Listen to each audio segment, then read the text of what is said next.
Answer आप लोग बताएंगे, बताएं।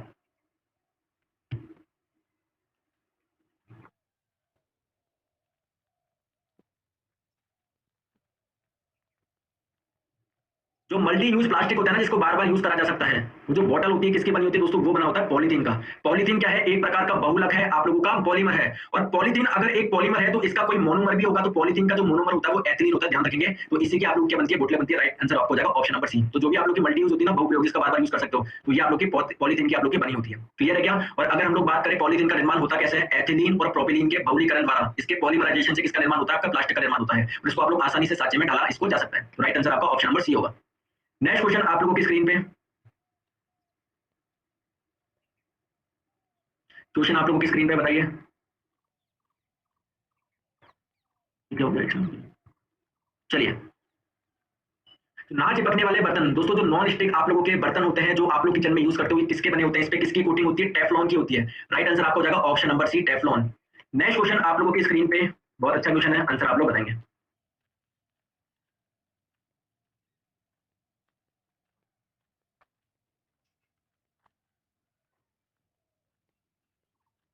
एल्कोहल क्या होता है? तो एल्कोहल आप लोगों का क्या होता है, कोई सा भी एल्कोहल ले लो, जैसे आप लोगों ने लिया CH3OH मेथेनॉल लिया, या आप लोगों का C2H5OH एथेनॉल लिया, तो कोई भी एल्कोहल लोगे तो उसमें क्या होता है, आप लोग का OH ग्रुप होता है, हाइड्रोकार्बन से जुड़ा होता है, यानी कार्बन और हाइड्रोजन तो होते ही है, साथ में ऑक्सीजन भी आ गया, तो carbon hydrogen oxygen, right number option number भी आ जाएगा। अरे ऑक्सीजन नाइट्रोजन कहां से आ गया, क्लोरीन कहां से आ गया, नाइट्रोजन कहां से आ गया, ये वाला ऑप्शन तो ऐसे नहीं हो सकते। और आपको पता है एल्कोहल क्या होता है, जिसमें OH ग्रुप होता है। तो अगर OH ग्रुप है तो ऑक्सीजन तो होगा ही होगा, हाइड्रोजन तो होगा ही होगा, तो ऑक्सीजन और हाइड्रोजन वाले कौन से ऑप्शन दिख रहे हैं, ये वाला दिख रहा था, इसमें तो आप लोग का हाइड्रोजन है ही नहीं, ऐसे नहीं हो सकता आप लोगों का, समझ रहे हो, तो आप लोग ऐसे भी एलिमिनेट कर सकते थे। नेक्स्ट क्वेश्चन आप लोगों की स्क्रीन पे, आंसर आप लोग बताएंगे, क्वेश्चन आपकी स्क्रीन पे।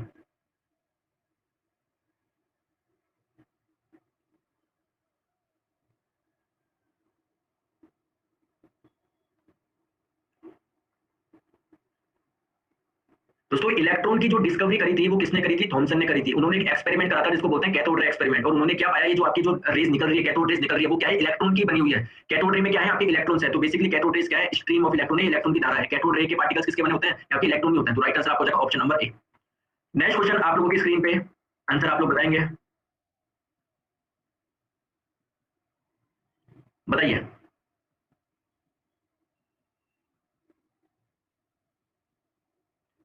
सेक्सुअल क्रोमोसोम के बारे में बताना, मेल के सेक्सुअल क्रोमोसोम कौन से होते हैं। तो राइट आंसर आपका हो जाएगा ऑप्शन नंबर ए।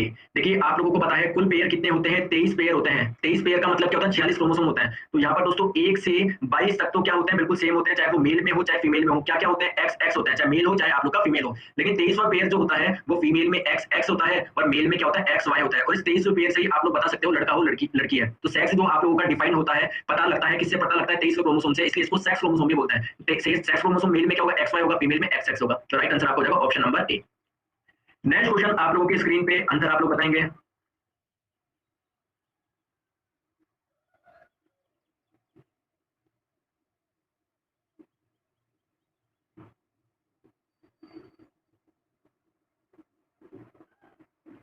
तो बोला जा रहा है विटेकर के अनुसार, आप लोगों को पता है आर एच विटेकर ने जितने भी आप लोगों के जीव थे उनको 5 किंगडम में क्लासिफाई किया था।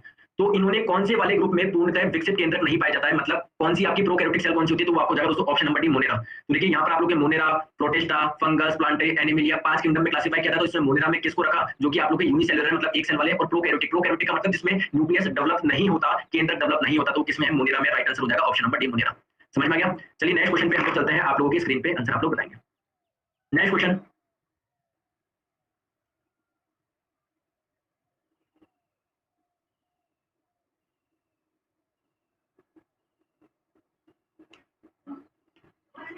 व्रक्काणु की जगह व्रक्को कर लो, व्रक्को। व्रक्को का कार्य क्या है, किडनी का कार्य क्या है, क्योंकि आप लोगों को पता है किडनी क्या करता है, ब्लड में जो भी अनवांटेड सब्सटेंस होते हैं, जो भी नाइट्रोजन वेस्ट होते हैं, क्या होता है नाइट्रोजन वेस्ट ब्लड में, क्या होता है, यूरिया होता है। और ये यूरिया का निर्माण कहां पर होता है, लीवर में होता है। और ये लीवर से यूरिया किसमें चल जाता है, आप लोगों का इसमें ब्लड में चल जाता है। और आपका ये क्या करता है, किडनी जो भी ब्लड में यूरिया है प्लस वाटर मिलकर किसका निर्माण करता है, यूरिन का फॉर्मेशन करता है। और आप लोग यूरिन के माध्यम से जो भी नाइट्रोजन वेस्ट होता है, जो भी नाइट्रोजन युक्त गंदगी होती है, वो आप लोग की बॉडी से बाहर चल जाती है। तो राइट आंसर आपको हो जाएगा ऑप्शन नंबर बी, एक्सक्रीशन। उत्सर्जन संबंधी आप लोगों का कार्य है किसका, किडनी का। नेक्स्ट क्वेश्चन आप लोगों की स्क्रीन पे,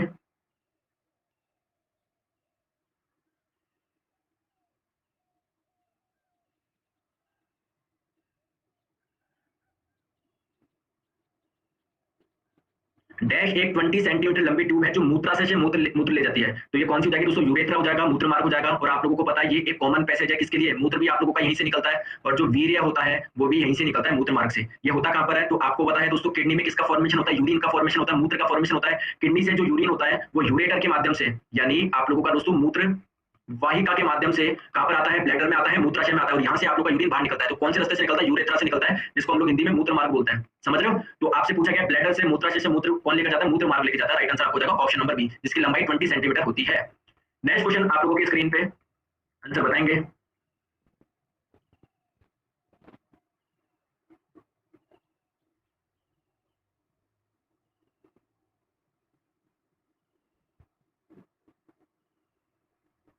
मायोसिन और एक्टिन क्या है दोस्तों? ये एक प्रकार के प्रोटीन है। कल 4 बजे वाली क्लास में बताया था, मायोसिन और एक्टिन एक प्रकार के प्रोटीन है और ये प्रोटीन कहां पर पाए जाते हैं? मसल में पाए जाते हैं, मांसपेशियों में पाए जाते हैं। तो ये मसल में पाए जाने वाले प्रोटीन है। राइट आंसर आपका हो जाएगा ऑप्शन नंबर ए।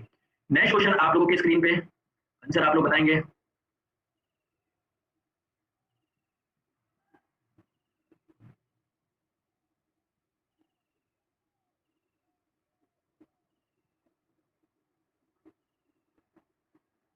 दुनिया का पहला जो हार्ट ट्रांसप्लांट था वो किसने करा था? ये करा था क्रिस्टियन बर्नार्ड ने। ऑप्शन नंबर बी हो जाएगा। कहाँ के थे? तो ये दक्षिण अफ्रीका के केप टाउन शहर में किया गया था। किसने किया था? क्रिस्टियन बर्नार्ड ने किया था। सबसे पहला हृदय प्रत्यारोपण कब हुआ था? 1967 में हुआ था। तो राइट आंसर आपको हो जाएगा option number B. Next question आप लोगों की स्क्रीन पे आंसर बताएंगे।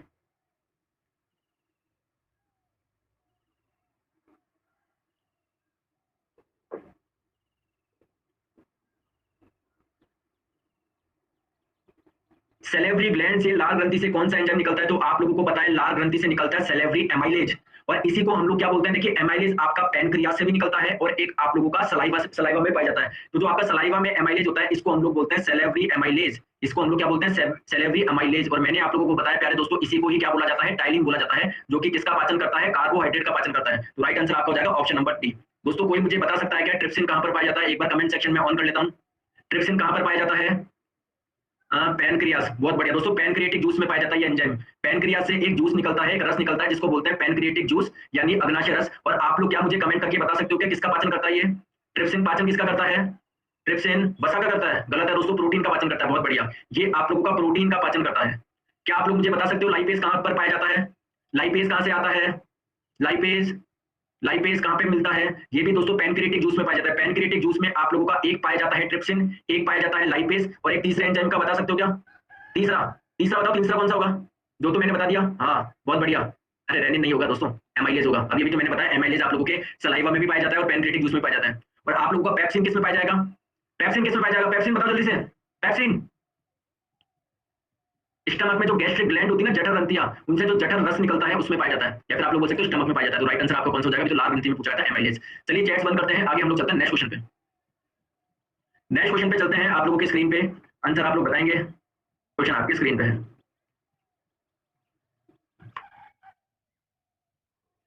फेन प्लवन विधि का उपयोग, एक आपका मेथड होता है फेन प्लवन विधि, है ना? ये आप लोगों का सांद्रीकरण का मैसेज होता है, मतलब जो भी आप लोग के अयस्क होते हैं उससे क्या सांद्र करने के लिए, किसको कंसंट्रेट करने के लिए यूज करा जाता है? तो सल्फाइड के सांद्रीकरण के लिए इस्तेमाल होता है ये मेथड। ठीक है, आप लोग याद रखिए, राइट आंसर हो जाएगा option number C. Next question आप लोगों की स्क्रीन पे आंसर आप लोग बताएंगे। बताइए जल्दी से।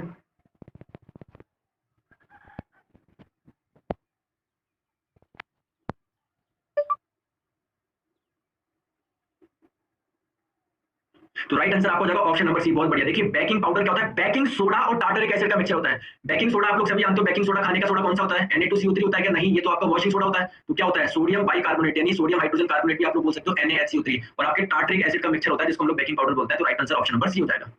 नेक्स्ट क्वेश्चन आप लोगों की स्क्रीन पे।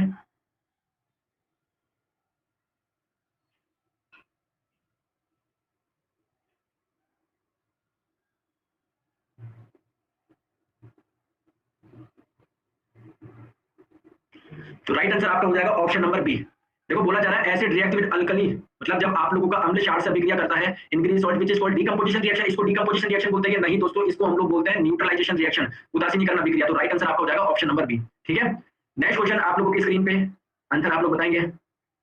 एलपी सीबीटी 1 में आया हुआ है 2018 में।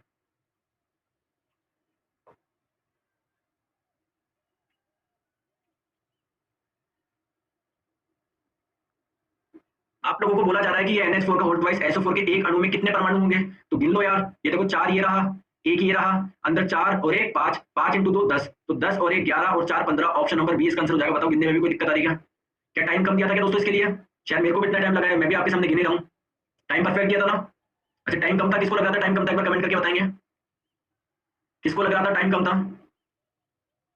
दोस्तों टाइम कम नहीं है ना, एनफ था। आप लोग इतने सारे टेस्ट दे चुके हो, चलो आप लोग पहली बार अगर टेस्ट देते तो समझ में आता कि हाँ सर टाइम कम था, लेकिन आप लोग कितने 50-60 आप लोग क्लास ले चुके हो, आपको पता है सब में इतना टाइम मिलता है, थोड़ा सा आप लोग स्पीड रखा करो। इसमें कुछ भी नहीं, कितने 4 और 1 5, और ये 4 और 1 5, 5 का डबल 10 और 5 15, बस इतना सही तो है। ठीक है, चलिए आगे चलते हैं नेक्स्ट क्वेश्चन आप लोगों की स्क्रीन पे, आंसर आप लोग बताएंगे।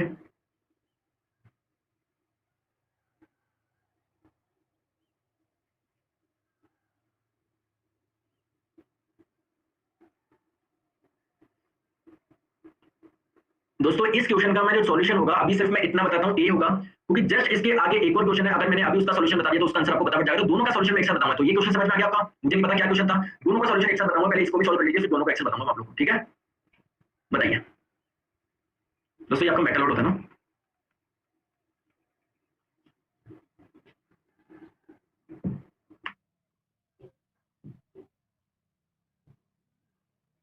चलिए आइए समझते हैं। देखिए आप लोग सभी जानते हैं दोस्तों, जितने भी मेटल होते हैं, धातु होते हैं, वो जनरली रूम टेम्परेचर पे सॉलिड स्टेट में पाया जाता है। सोना हो, चांदी हो, कुछ भी देख रहे हो आप लोग, कॉपर, तांबा वगैरह, लोहा, कुछ भी देखोगे, इकलौता ऐसा मेटल है जो कि आप लोग का रूम टेम्परेचर पे लिक्विड स्टेट में होता है, वो होता है आप लोग का मरकरी यानी पारा। समझ में आ गया? लेकिन आप लोगों का जो नॉन मेटल होता है, ये तीनों स्टेट में पाया जाता है।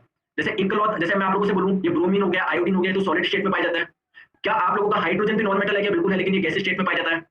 ब्रोमीन आप लोगों को पता होगा इकलौता ऐसा धातु है जो लिक्विड स्टेट में पाया जाता होगा। तो आपका अधातु तीनों अवस्था में पाया जाता है। ठीक है, जैसे नाइट्रोजन हो, ऑक्सीजन हो, हाइड्रोजन हो, ये गैस स्टेट में होता है आपके दोस्तों। ब्रोमीन हो, ये आपका लिक्विड स्टेट में होता है। सल्फर हो, आयोडीन हो, कार्बन हो, फास्फोरस हो, ये सॉलिड स्टेट में होता है। तो आपके जो नॉन मेटल्स होते हैं तीनों स्टेट में पाया जाता है।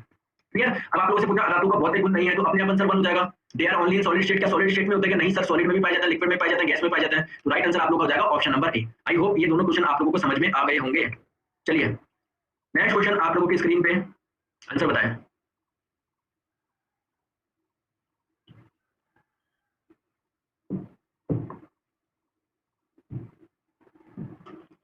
इनमें से कौन सा एक कंपाउंड नहीं है? तो राइट आंसर सिंपल से हो जाएगा लेड यार। दोस्तों lead, option number A. Lead क्या होता है? एक एलिमेंट है। आपका कंपाउंड क्या होता है? जो एटलीस्ट दो प्रकार के एलिमेंट से मिलकर बना हो। तो ये आपका लेड तो प्योर एलिमेंट है। राइट आंसर आपका हो जाएगा ऑप्शन नंबर ए, ये कंपाउंड आप लोगों का नहीं है। नेक्स्ट क्वेश्चन आप लोगों की स्क्रीन पे,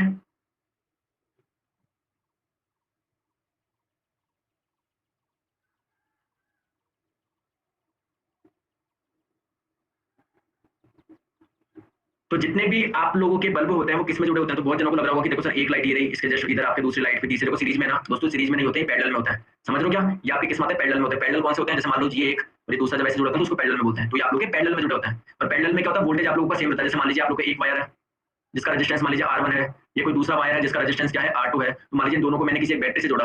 मान लीजिए जो बैटरी है वो आप लोगों की 100 वोल्ट की बैटरी है। तो इस पॉइंट और इस पॉइंट के बीच में जो पोटेंशियल डिफरेंस होगा वो 100 वोल्ट का होगा, चाहे इसके लिए बात करें चाहे इसके लिए बात करें। तो बल्ब हमेशा ध्यान रखें पैरेलल में जुड़ा होता है। राइट आंसर हो जाएगा ऑप्शन नंबर ए। नेक्स्ट क्वेश्चन आप लोगों की स्क्रीन पे, आंसर बताएंगे। क्वेश्चन आपकी स्क्रीन पे है, बताओ।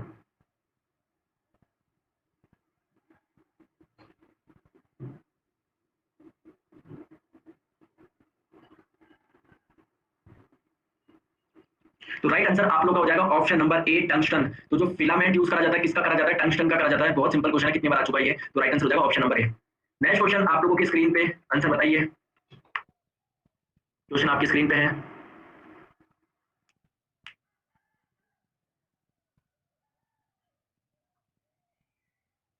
राइट आंसर आप लोग का हो जाएगा ऑप्शन नंबर सी, रेड। 53% ने दिया है। देखिए आप लोग जानते हैं अगर कोई प्रिज्म है, इसमें से अगर व्हाइट लाइट पास होती है तो वो आपको पता व्हाइट कलर आपके 7 कलर से मिलकर बनी होती है। तो ये अपने कॉन्स्टिट्यूट्स कलर यानी अपने घटकों में टूट जाती है। तो इसको बोलते हैं प्रकाश का वर्ण विक्षेपण यानी डिस्पर्जन ऑफ लाइट। तो देखिए ये आप लोग की लाइट है, व्हाइट लाइट एंटर करी अपने 7 कलर में टूट गई ना। तो इसको देखो जाना कैसे चाहिए था? ऐसे जाना चाहिए था। लेकिन ये आप लोग की बैंड हो गई ना। तो सबसे ज्यादा बैंड कौन सी हुई है? दोस्तों वायलेट हुई है। सबसे कम डेविएट कौन हुई है? सबसे कम विचलन किसमें हुआ है? रेड, रेड वाले में हुआ है, लाल वाले में हुआ है। ठीक है, तो सबसे कम विचलित कौन सी हुई है? रेड वाली हुई है। देख सकते हो आप लोग, ये आपकी जानी ऐसी चाहिए थी व्हाइट लाइट। तो सबसे कम विचलित हुई है रेड और सबसे ज्यादा है वॉयलेट। राइट आंसर आपको हो जाएगा ऑप्शन नंबर सी। सबसे कम का पूछा गया था तो रेड आप लोग का आंसर हो जाएगा। नेक्स्ट क्वेश्चन आपकी स्क्रीन पे,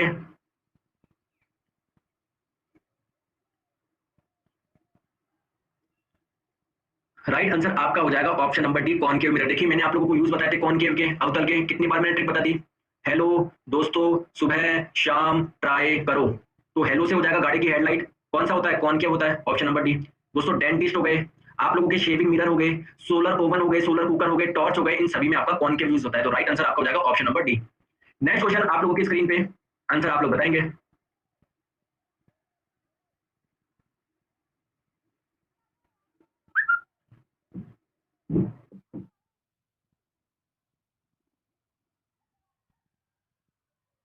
राइट आंसर आपका हो जाएगा ऑप्शन नंबर ए, कॉनकेव मिरर।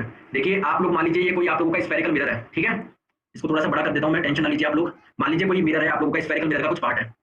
अब आप लोगों ने पॉलिश मान लीजिए इस तरफ कर दी, तो ऑब्वियसली बात है रिफ्लेक्शन यहाँ तो होगा नहीं, कहां से होगा, अंदर की तरफ से होगा। तो अगर ये आप लोगों का, इसको अगर आप लोग मिलाओगे तो यहाँ पर आपको कहीं ना कहीं सेंटर मिलेगा, तो रिफ्लेक्टिंग सरफेस यानी ये वाला आप लोगों का परावर्तक पृष्ठ होगा, क्योंकि यहाँ से आपका परावर्तन होगा, यहाँ से रिफ्लेक्शन होगा। तो परावर्तक पृष्ठ, रिफ्लेक्टिंग सरफेस अगर सेंटर ऑफ कर्वेचर की तरफ होती है तो ये होता है आप लोगों का कॉनकेव यानी अवतल।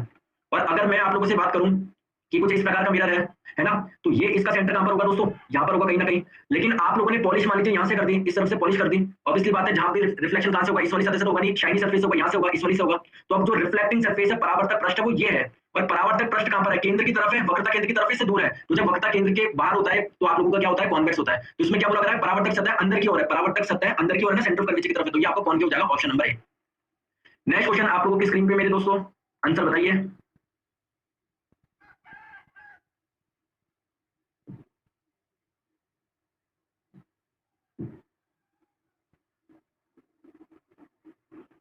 बहुत दुख की बात हो रही है, यहाँ पर आंसर मोमेंटम दिया जा रहा है। अरे वो न्यूटन का सेकंड लॉ था मेरे दोस्तों, कि किसी भी बॉडी पे लगाया गया फोर्स उस बॉडी में rate of change in momentum के बराबर होता है, संवेग में परिवर्तन की दर के बराबर होता है। ये गति का दूसरा समीकरण बोल रहा है, ये सेकंड लॉ की बात नहीं कर रहा है। तो गति के तीन समीकरण होता है ना, पहला होता है v बराबर u प्लस एटी, जानते हैं ना आप लोग। दूसरा समीकरण होता है s बराबर ut plus half eighty square. तो देखिए दूसरा समीकरण आप लोगों को क्या क्या बता रहा है। तो अगर आप लोगों के पास में इनिशियल वेलोसिटी पता हो, प्रारंभिक वेग पता हो, आपको त्वरण पता हो, तो कितने समय में कितनी उसकी डिस्प्लेसमेंट होगी, उसकी वो कहां पर पहुंचेगा, उसकी पोजीशन क्या होगी, आप लोग बता सकते हो क्या। तो देखिए किसी पर्टिकुलर टाइम पर उसकी पोजीशन क्या होगी, आप लोग बता सकते हो क्या, बिल्कुल बता सकते हो। तो पोजीशन और टाइम के बीच में आप लोगों का रिलेशन बताता है। कुछ जने वेलोसिटी बोल रहे थे, क्या आप लोग मुझे बता सकते हो क्या इस टाइम पर वेलोसिटी क्या होगी, फाइनल वेलोसिटी बता सकते हो क्या, नहीं बता सकते। तो वेलोसिटी और टाइम का कोई रिलेशन नहीं है यहाँ पर। आप लोग सोच रहे हो यहाँ पर वेलोसिटी आ गया, तो देखो सर वेलोसिटी टाइम का रिलेशन है। कहने का मतलब है क्या आप लोग टाइम, मैं आप लोगों से बोलूं इस वाले टाइम पे क्या वेलोसिटी क्या बता सकते हो क्या, नहीं बता सकते। समझ रहे हो, मैं आप लोगों को बोलूं कि एक्सेलरेशन का कोई रिलेशन है क्या, कुछ भी नहीं है आप लोगों का। यहाँ पर एक्सेलरेशन, यहाँ पर आरएस का मतलब ये नहीं कि संबंध है। आप लोग बता सकते हो क्या कि 6 सेकंड के बाद में क्या होगा, समझ रहे हो। तो राइट आंसर आपको जाएगा option number D. Next question आप लोगों की स्क्रीन पे, आंसर आप लोग बताएंगे।